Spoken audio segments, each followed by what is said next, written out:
So if you're looking for a predictable board game night, This ain't it. yeah. And that's what we're diving into today. The stories, the strategy. All the twists and turns. And this game does not hold back, all fueled by, I gotta say, some of the most creative instructions and card descriptions I have ever seen. This one takes you on a wild ride through this fictional city.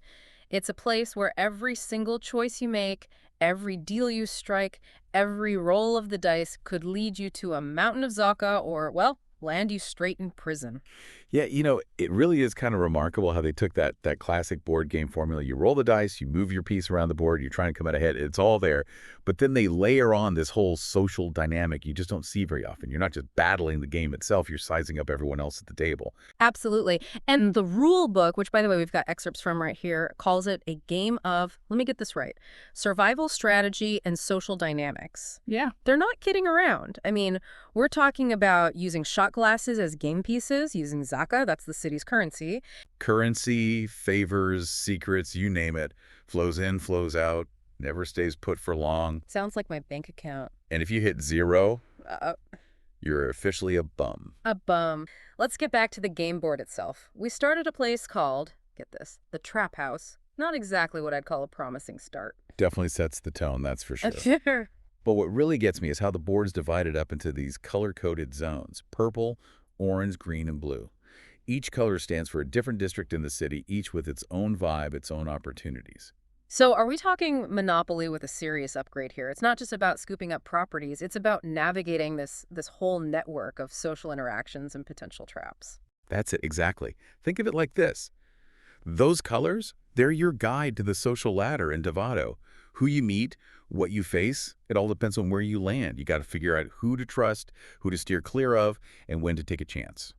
Okay, so we've got this city, Davado, and it's got that whole enter at your own risk aura. But the real kicker, and I'm seeing this right here in the rulebook, is the cards. We're talking action cards, color-coded cards that line up with those city sections, and then there's these, wait for it, Cravers cards. Oh, the cards, those are where the strategy really kicks in, I think. I mean, they can turn the whole game upside down, make you rethink everything, like who you're working with, or maybe even toss someone overboard, so to speak. And speaking of working together, the rulebook mentions these Cravers cards. What's the deal with those? Is this some kind of Davado street food thing I'm missing out on? Not exactly, although I'm sure those Davado folks have their favorite food trucks, right? Mm. But no, the Cravers cards, they're different. They give the players a chance to really shake things up, make it interesting. Interesting, good, or interesting. Hide your Zeka. Good. Give me an example. All right, so let's say you're dealt the T4, bomb the Safe House Cravers card. What this card lets you do is basically challenge everyone at the table. They can either pay up, or if you go through with this whole bombing thing, they could lose a big old chunk of their Zaka. High risk, high reward. So it's all about reading the room, huh? Figuring out if your fellow players are feeling lucky or if they're going to fold under pressure. Exactly.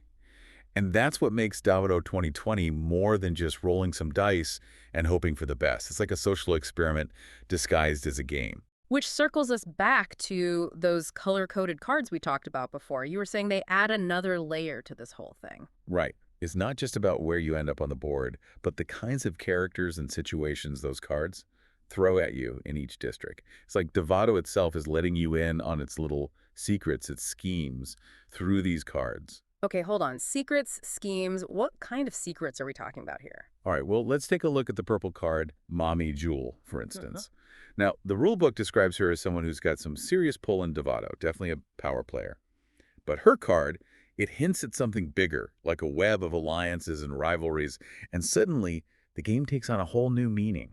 Wait, back up a second. Are you saying there's like a whole story woven into these cards? I thought we were just trying to stay out of prison and amass a small fortune in Zaka. Oh, there's definitely that, believe me. But that's the beauty of Davado2020, It takes that familiar board game format and adds this whole other level of depth.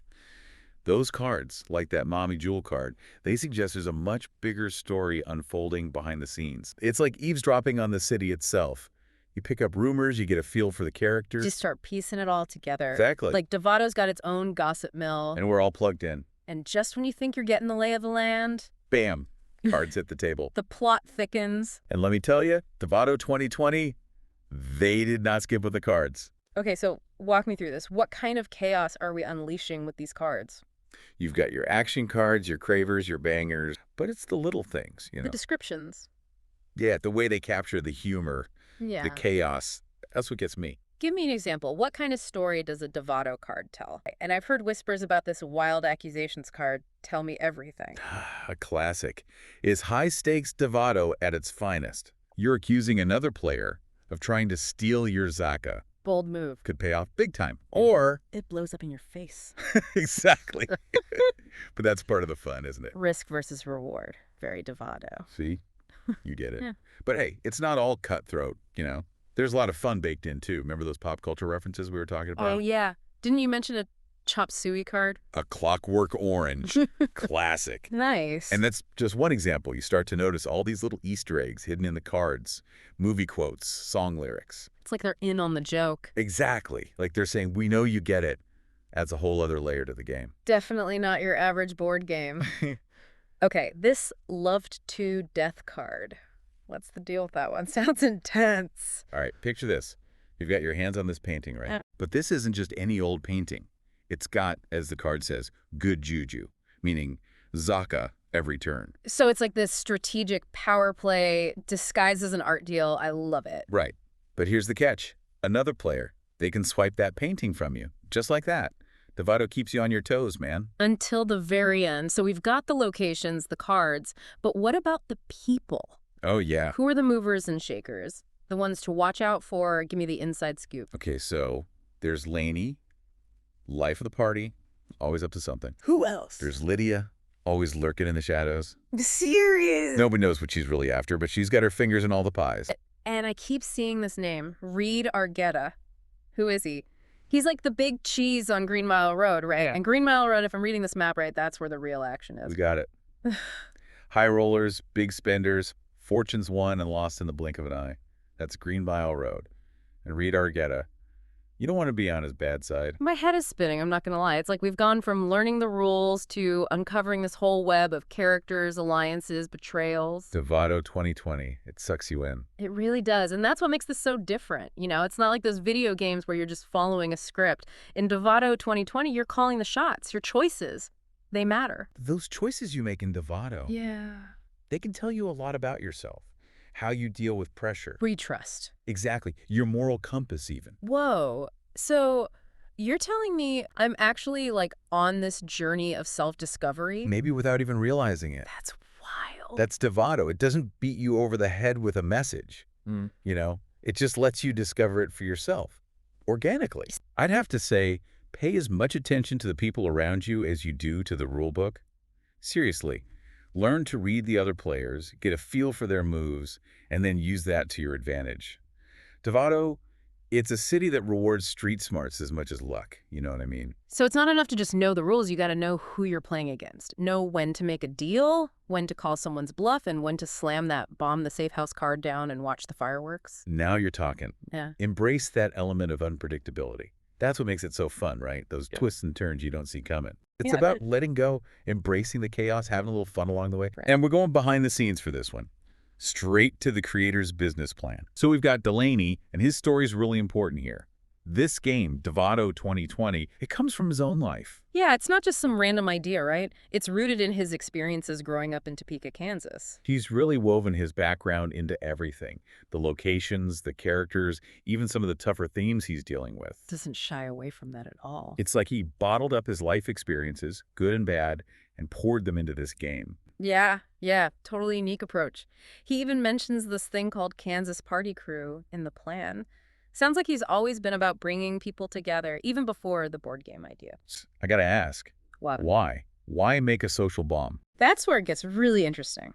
See, Delaney believes in games, that they can be more than just fun. Okay. He sees Davado 2020 as like social commentary, get people talking about the tough stuff they usually avoid. He even put trigger warnings in the business plan. Whoa, seriously? Yeah, about things like poverty, crime, even addiction. He's not holding back. Mm-hmm. That's bold, man. Risky, for sure. But you don't call a game a social bomb if you just want, like, a chill game night, right? Didn't he mention wanting to make expansions too? Yeah, that's where it gets even more ambitious. He had 4 expansions planned, each one adding to the main game's themes and storylines, holiday themes, new characters, even more backstory for the existing ones. Wow, he's creating a whole Davado universe. Mm. Using this one game as the starting point. That is a lot, even for a seasoned game designer. And didn't he say he wanted to run everything himself, at least at first? He did, which is impressive, but also maybe a little worrying from a business perspective. And that brings us to the big question. Could this game, with all its moving parts and potential issues, could it actually work in the real world? And luckily, we've got his business plan to figure it out. So let's shift gears from how you play the game to the realities of the market. Could Davado 2020 actually go from a dream to a profitable reality? But he's got a good handle on his target audience, young adults who want a game that's more than just rolling dice, something with some depth. He even talks about marketing in unique places like liquor stores instead of just, the usual hobby shops. Smart. Meet the customers where they are. But what about the big question? Competition. The board game market is packed. Yeah, and he knows that. He even addresses it in the plan. He sees Davado 2020 as something different, a blend of entertainment and, like we were saying, social commentary. Most games don't even try that. So he's hoping that helps him stand out. Well, I have to say, this deep dive has been quite the journey. We've deciphered the rules, we've met the players, and I think we've even learned a thing or two about ourselves. And we've only scratched the surface. The real fun begins when you gather your friends, open up a fresh deck of Davado 2020, and let the city pull you in. So next time you're staring down a Davado 2020 card, shot glass in hand, remember?